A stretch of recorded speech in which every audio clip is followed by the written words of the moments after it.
you talk about what they did with the charities and so on. You know, what can you tell about the charities? You know, as the public relations person of the Whalers or media relations, how important is that? Well, for us, it was very important because, again, being from a medium-sized market, you know, we needed to get out there and really reach our fans. And like I said, you know, it's not a small factor. There was no hockey here 10 years prior, so it wasn't like we were building off a long tradition of American Hockey League or something. Then went to WHA, the NHL. We started Coles. There are a lot of fans a lot of sports fans who didn't, you know, react right away to the Whalers because they were baseball, football, basketball fans as they played growing up. So our slogan back then, which I think we lived up to, was more than a hockey team, and that's what we were. That's what we took very seriously. We take that seriously now with the Connecticut Whale, and just you know, it was our responsibility, and we're happy to do it, to get out there to hospitals, charities. Players enjoyed doing it. It made the job very much worthwhile. And we had Bill Barnes, who recently inducted to Connecticut Hockey Hall of Fame, spearheading all of that. You know, Howard Baldwin, of course, the same way. And it was the community relations aspect of our team I would have put up against any of the National Hockey League. When players would come here from out of town, you know, they would get like sticker shock, so to speak, because they'd get the list of appearances for the community we had outlined. They'd never seen anything like it. They would be asked to do one or two. If they came from Toronto, they'd have one major event and maybe, you know, 2 or 3 others. But we had, you know, Emile Francis had it in the player contracts that you had to make, I believe it was a minimum of 6. And then we went well above and beyond that. And, you know, not only the players were involved with their wives, you know, Mary Ann Liute, Wendy Tippett, go on and on. They were always a part of it as well. So, but you had to do that in Hartford. You had to start building the game from the ground up, and that's what made it special. That's just part of that community feeling we had, which is was unique in the National Hockey League. Right. Well, it's a unique market we had. It's just a very small market, like you said. I remember them going to the UConn Children's Cancer Fund. Right. You know, when we talked in some previous shows, when we had Howard on, and we talked about how much the Whalers actually contributed to the city, let alone just the charities, but the city alone, I think it was $75 million the first year that the Whalers had left, that the city lost. Right. The Current had reported that you know, with the Whalers leaving, took about $75 million away from, you know, businesses, parking, concessions, you know, all that. And if you total that up over the last 15 years, and you kind of look at how Hartford is, and you can see that, you know, boy, that would have helped out, you know, in a lot of different areas.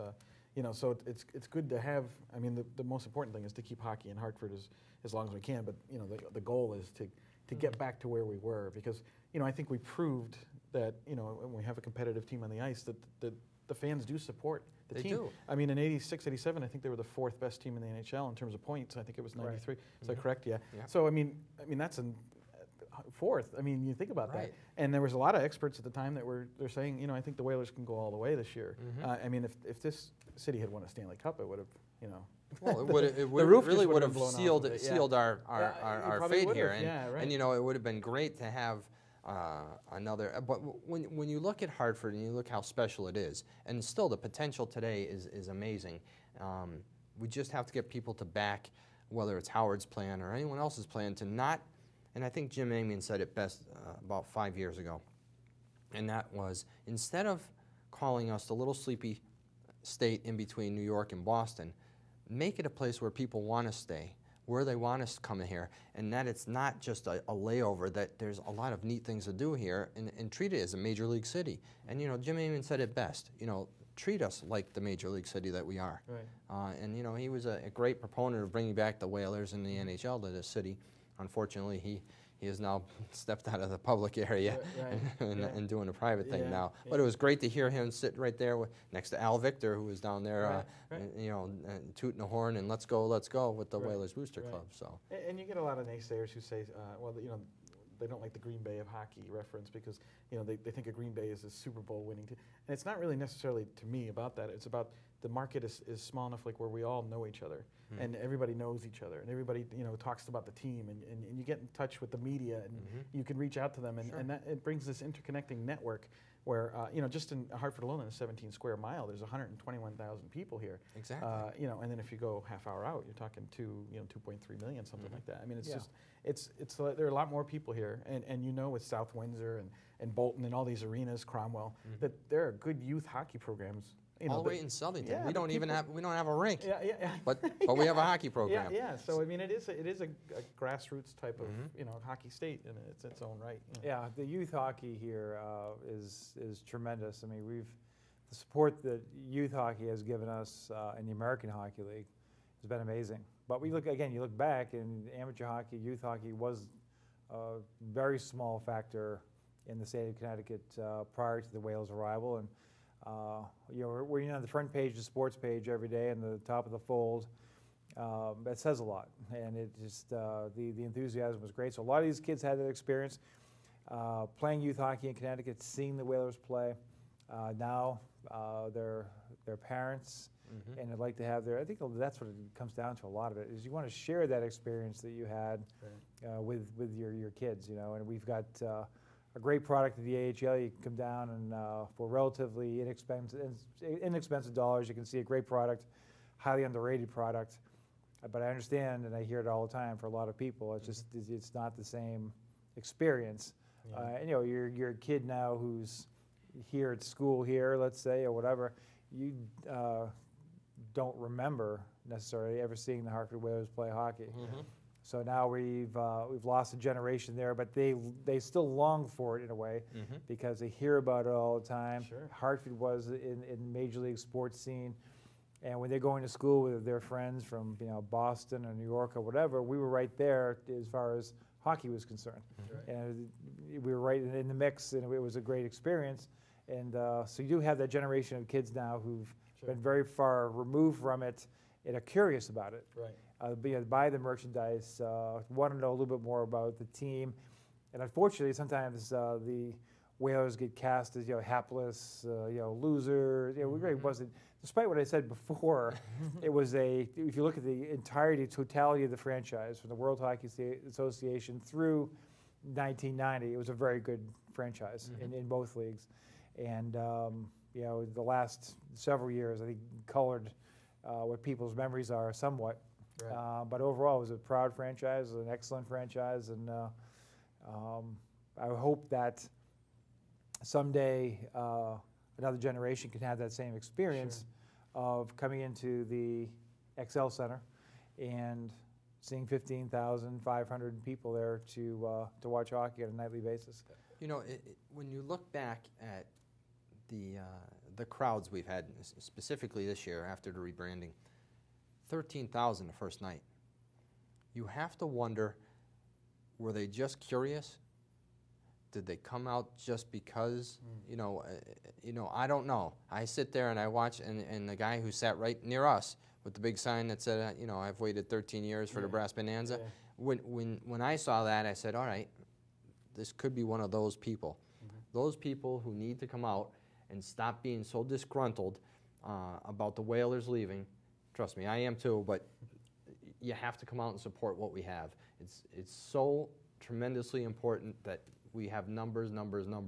And the only way we can prove it to other people about the NHL ever returning, or Howard and his plan to revitalize or retrofit the XL Center and the outside plaza, he put a lot of time and effort in economic study. You know what? Get your fannies in the seat and shut up or put up or shut up, because really that's what it comes down to. There's a lot of history here.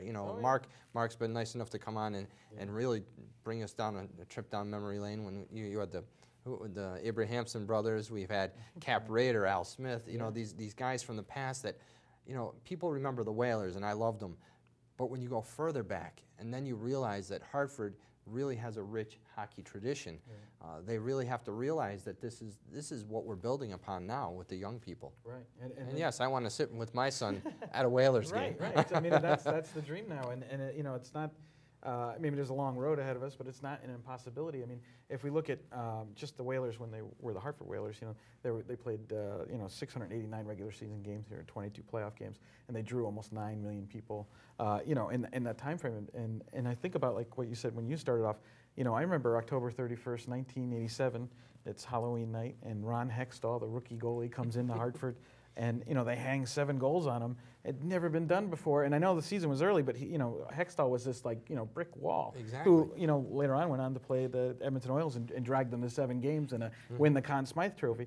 And here's the Hartford Whalers, kind of smacking them around, and it was headline news. It was that was the kind of excitement that brought people into it, because they're like, we can be on the front page of the sports area. I have a Sports Illustrated of about the Whalers, and specifically it was Dean Evison and Gavin that were featured in Sports Illustrated about what about the Whalers, and it was just amazing to watch, that the nation's looking at the Hartford Whalers as potential people moving into the playoffs and then beyond, and it was a great feeling. I still have it at home. You had Torrey Robertson in there, it's just a great guy, and just a mean guy on the ice. But it was great to see us on a national stage there. It was great.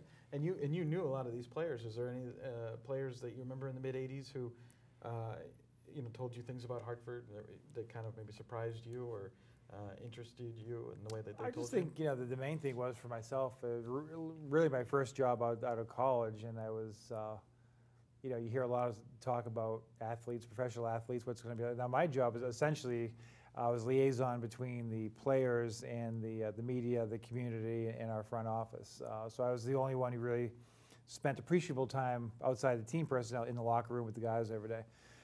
So what I always remember is that they were really great to work with. I mean, right through top to bottom, from your captain on down, were incredibly cooperative, and just happy to be here and happy to be part of the Hartford Whalers. And the collective self-esteem of our hockey community, our hockey team, you could see it building every year incrementally. You could just feel it, like like you said, we were getting noticed on the national scene.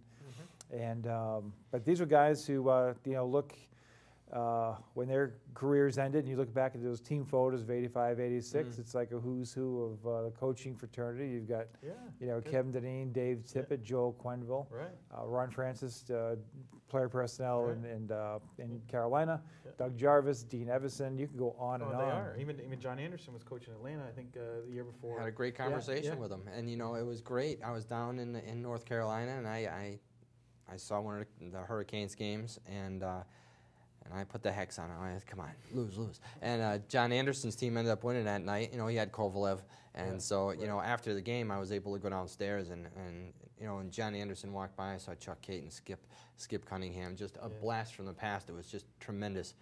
And I shook John's hand. I said, you know what? I just want to say thanks. And he's like, listen, it was a great time in Hartford then. And he says, I just want to tell you, don't count Hartford out. And that was 2 years ago. That was 2010.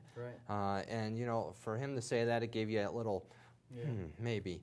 And John Anderson was another guy that lit the lamp during the Quebec series. Again, his sweep Quebec was Michel Goulet and Goslin, that goalie. He destroyed us usually. And it was great just to demolish him. 3 games, and people were going haywire in the streets. They were jumping on cars, and I was an 18-year-old kid, a senior in high school. I'm like, I am a Whalers fan, and you know what? Now we beat them. It was great. You had something to brag about. It's like I am a Redskin fan, so when you go to school and you sit there and you're sitting in Dallas, you beat Dallas. You go to school the next day because you're the tough guy. Because you beat Dallas. So we were going to school the next day because hey, our Whalers won and they swept Quebec. And Quebec was the first place team. And it was great. And so it was a really great feeling back then. So. I used to have that even when I was back in high school. I'd go to high school in Massachusetts, Central Mass, Bruins country. But I would go to high school in New England Whalers shirts and things. People always knew me as kind of like the Whalers kid. And but when we got into the NHL, of course, the Bruins were superior to us in the early going, so it took a lot of ribbing and everything. But so again, having that experience, I remember beating the Bruins here in '86-'87 season 10-2. And the year before, we actually beat Patrick Waugh and the Canadiens 11-6. First of all, you don't see scores like that anymore. No, not at all. Boy, I used to love, when I was younger, you look through the box scores and you'd see, Edmonton playing Hartford or something. You see, Gretzky 2 goals, 4 assists. You just don't see that these days. No, not at all. But it was a lot of fun, and like I said, it was something that is really unfortunate because I had then moved on to the Pittsburgh Penguins, and You're there with Lemieux and Yager, Ron Francis, Alf Samuelson, and you could see what it could have been like. You know, the team was outstanding. We packed the place every night, and it was a shame what happened here because it didn't have to happen. It just was a series of unfortunate events, as they say, and transactions in particular that really put the team behind the 8 ball, and then the confluence of some economic conditions, and before you know it, you're in trouble. So, you know, it's always what could have been, and you know, I sit there and I look at Carolina, and you know, I know a couple people with the club, but I get infuriated.